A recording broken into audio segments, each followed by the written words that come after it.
We talked last week about the prospect of a reset between President-elect Donald Trump and the media, one of Trump's favorite targets during the 2016 campaign. But based on what's happened since then, Trump and the media won't be resetting anytime soon. Adam has more.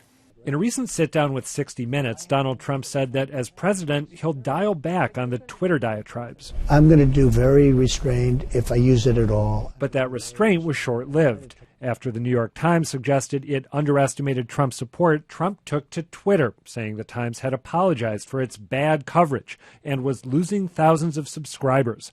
Then, a few days later, another story made Trump wax indignant. 3 days after winning the White House, a shakeup in the Trump transition team. Among other things, Trump's decision to replace his transition head and a report that he's seeking security clearance for his kids led much of the media to conclude that Trump's transition is in disarray. The Trump transition may be in turmoil. They seem really far behind. Cue another Trump tweet storm. The president-elect said the story about his kids is bogus, and the transition is going great, with most of his wrath directed at, you guessed it, the failing New York Times. If all that bodes poorly for a reset between Trump and the press, so does his surprise visit to a steakhouse Tuesday, after a spokeswoman said Trump was in for the night. Thank you. We'll get your taxes down. No, Thank you, sir. The White House Correspondents Association pushed back, calling it unacceptable for the next president to travel without a regular pool. But the way things are going, the press might not have a choice.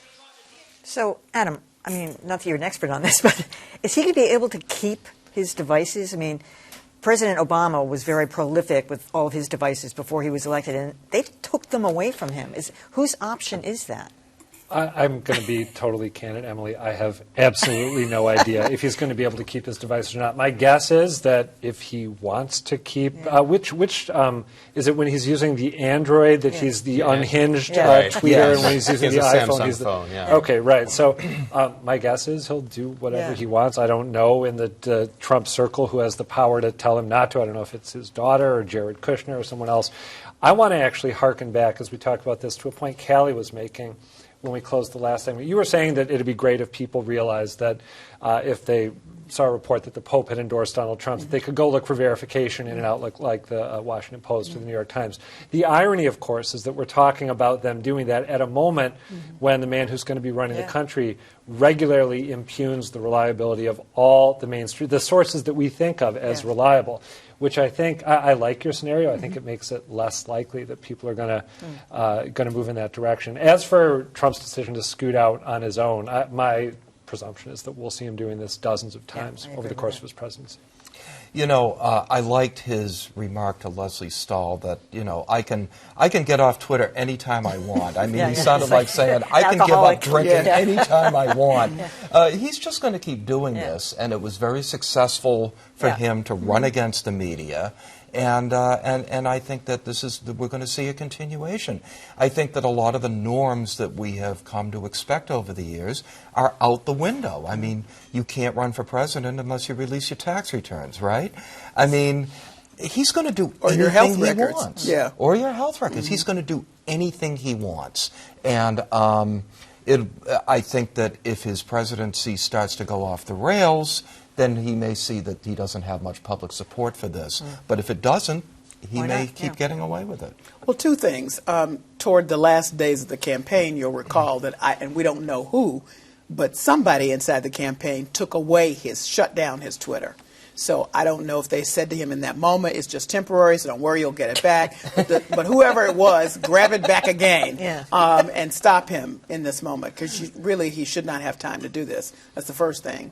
I think the second thing is that what's going to come out of this will be non-traditional coverage of him.